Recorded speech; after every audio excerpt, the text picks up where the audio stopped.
Yeah, great. So yeah, Robert, I was saying, as a researcher in agricultural science and entomology, what would you say are the most critical aspects to consider in discussing insects as food and insects as feed in Africa? Thank you, Wisdom. Let me start by saying one thing we need to consider first are the cultural aspects. There is a generalization that all Africans consume insects, which is a bit not the thing on the ground. Apparently, there are some communities in Africa that also shun the consumption of insects. So the first point is to consider that aspect. What are some of the cultural barriers? What proportion of the population embrace the use of insects as food? Then when it comes to feed as well, we need to see the cultural aspects related to utilizing these for animal feed. So that's number one. I also want to talk about issues of sustainability. Yes, in many small communities, yes, insects are being consumed, but we want to know, is it having a significant impact in terms of really solving the real nutrition or food security issues? So that's another, if we are going to drive it, is it going to be sustainable? Remember, insect consumption is being compared to other agricultural production practices, which are the favor of being provided with inputs, hybrids, amongst other issues. And so we are here saying, if we are to promote insects as food and feed, are we going to live up to the same scale as these other agricultural convention practices have been promoted? So that's second. And then number three, we need to look into the issues of economics as well. Everything revolves around economics. If we're gonna promote insects as food and feed, are we going to have viable cases in terms of use as food or as feed? What are the economics like? Are we going to have technologies that will support increased outputs? So that's an aspect that we need to talk about in the African context. And policy issues. In most African countries, yes, we used to consume insects according to tradition as our normal life. But if we promote it on large scale, it's gonna be a different thing altogether. Are there policies on the ground? I can imagine in most African countries, these policies are not readily available. The frameworks might be there, but the actual policies are not there. So we need to talk about that. And finally, I would want to say we need to also talk about integration. How do we now integrate these insects with the other agricultural practices I was talking about? We can't run away that we have been producing goats, chicken, and cows. But how do we then integrate so that it becomes more socially acceptable? So these are some of the things. And finally, on value creation, how do we create value out of these insects for food? We need to talk more about that. Thank you. And that's the exact point where I wanted to come in. I mean, we're talking about wanting to sustain this as agribusiness, but then one wonders what could be the primary benefits to integrating insects into the global food supply chain. Yeah, thank you, Wisdom. Let me say the first benefit that is undoubted is the fact that insects, they are highly nutritious. That's science have shown that in terms of protein, which is most of the component that livestock or even humans require, most insects are on a very good side. We talk about 45% all the way to 70% on dry matter basis, crude protein. This is fantastic. We also talk about vital other nutritional components, which are not found in our own cereals. We talk about those very nutrients that are that have health benefits. These are all found in insects. That's one benefit that insects will bring to the food chains globally. Then secondly, we are saying if we are to produce insects now as a commodity, seriously, we are saying when we look at their carbon footprint, it is very, they will require less in terms of resources. Let's compare a cow or a heifer to a mass of worms, mopane worms, for example. You would need so much to produce the same weight for a cow compared to insects. This is a big benefit if it is done properly. There is a big sense in terms of the carbon footprint, which the insects will really knock down in terms of our production systems. Then water requirements, look at it. Insects require less water. If you are feeding a cow again, this is a big problem. When you need a lot of water, you need space, you need thousands of hectares, for example, to farm soybeans. And if you are farming a mass of worms or crickets, it's on a smaller piece of land. And we have conflict already. Look at the pastoral communities in East Africa. They require large tracts of land to graze their animals. And here we're saying on a smaller unit of land, we can still farm as much insects to provide the same food resource as the big animals. So this, I think, is where the catch is in terms of the land requirements, carbon footprint amount. Yes. Those are quite enormous benefits, and one would want to learn probably what could have been the trends currently in adopting insects production as agribusiness, particularly in this part of Africa, because you did note during the dialogue that most of the insects currently, insects as food, are still being harvested from the wild. Yes, yeah. Well, let me say, in Africa, yes, there have been already some multinationals that have entered the space in terms of insect production. And I must say the most successful cases, which is to the south in South Africa and partly in Kenya, we talk of crickets and amongst other insects. We have seen what has been exacerbated. The pattern here is there are those with large resources, capital base, that are able to actually provide the requisite infrastructure to control the environment. The thing with insect production is to manage the environment. So this has been the pattern.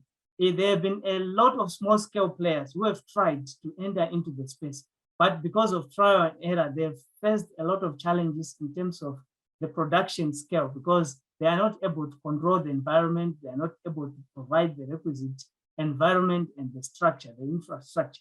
So this has been the case for now. Large multinationals with capacity for facilities have been successful. Small scale players finding challenges with maintaining constant environment, and as a result, their yields have been very low.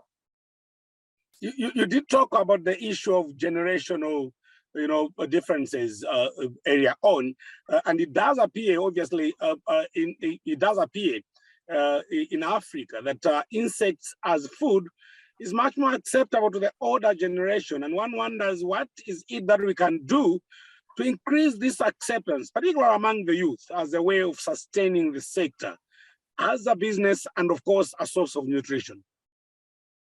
Wisdom, I must say, the first line that we need to adopt is let us publicize the nutritional benefits of consuming insects. And I'm sure there's a lot of scientific data amongst all both the wild collected and the farmed insects. There's now enough scientific data to say this is the nutritional composition of consuming insects. And consumers want to hear more about this. What are the health benefits? And I have said, the more us as scientists elucidate on these other added nutritional benefits that are found in the insects, we will see the younger generation will readily accept on the basis of consuming healthy foods. That's number one.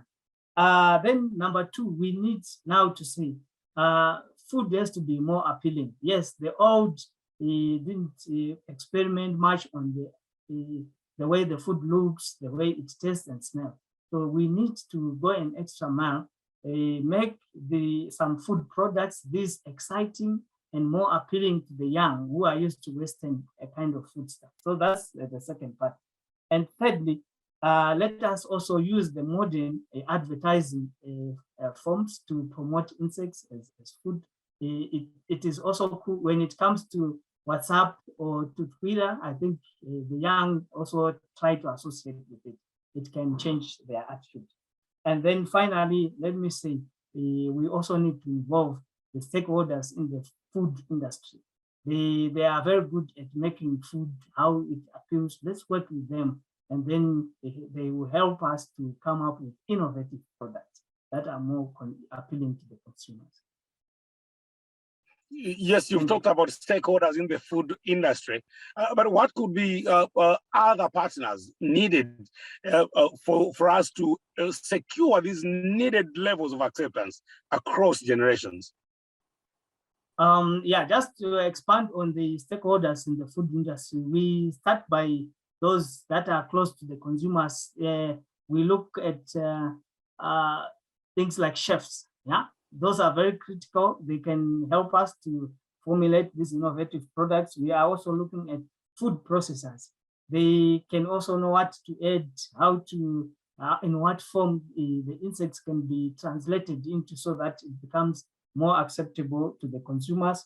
We also look at the standards. You know, consumers also want to be sure if it's safe or not. So that's very important. We need to work with policymakers, that I've said it before, so that we provide this information in terms of safety and then the standards. And then the media, we have to involve the media. It's a very big player in this scale. I mean, we've discussed a few hindrances, and much earlier on, you did touch on the fact that cultural and social beliefs are also part of those hindrances to the growth of the industry. How then should we be dealing with this particular issue? We're talking about ensuring sustainability here. Yeah, Wisdom, I think as we go forward, we need to be strategic in our communication. Yes, we should be aware that consumers are quite diverse in terms of their requirements. So when we want to break the social and cultural barriers, we need to have targeted communication channels for different stakeholders or for different players, consumers.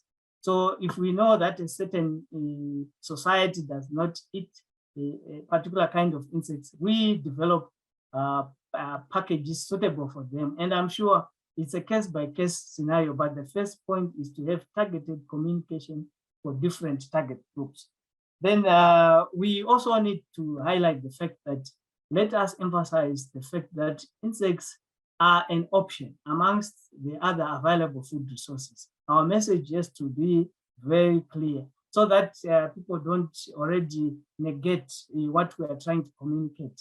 Those that embrace it will take it and run with it. And this will help to build trust in the society and bring in new consumers on board.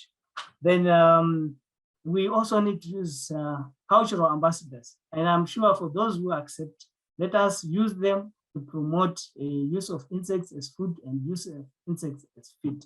This will help also to actually build the community that consume insects and make those who are not yet comfortable to also embrace it in the knowledge that there are other people who are consuming insects without any challenge. And finally, if we bring a business case to these things, it will close in a lot of social and cultural barriers. If people know that there's money involved, I'm very sure it will change a lot about how people perceive insects consumption as food and as feed. Okay, so the use of cultural ambassadors, you talked about targeted kind of advertising, targeted kind of communications, and based on the discussions during the dialogue, what do you see could be important follow-up actions needed now regarding the strengthening insects for food and feed in Africa? Yeah, at my heart, Wisdom, I think the first thing that we need to do is to introduce small-scale pilot projects based either on the use of insects as food, do it very well, include business issues, cultural issues, and see, generate primary evidence on what of what value it brings. That is very important. And then this will be a learning point to scale it up to wider context and to even larger volumes. I think this is very important.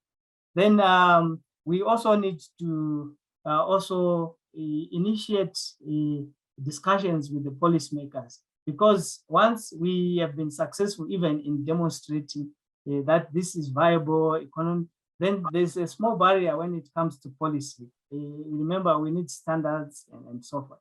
So the earlier we already start to talk about that, we can remove that barrier so that whoever wants to expand it, they will start on a good platform. So these are some of the things that I think can be done in the shortest possible time. Great. This has really been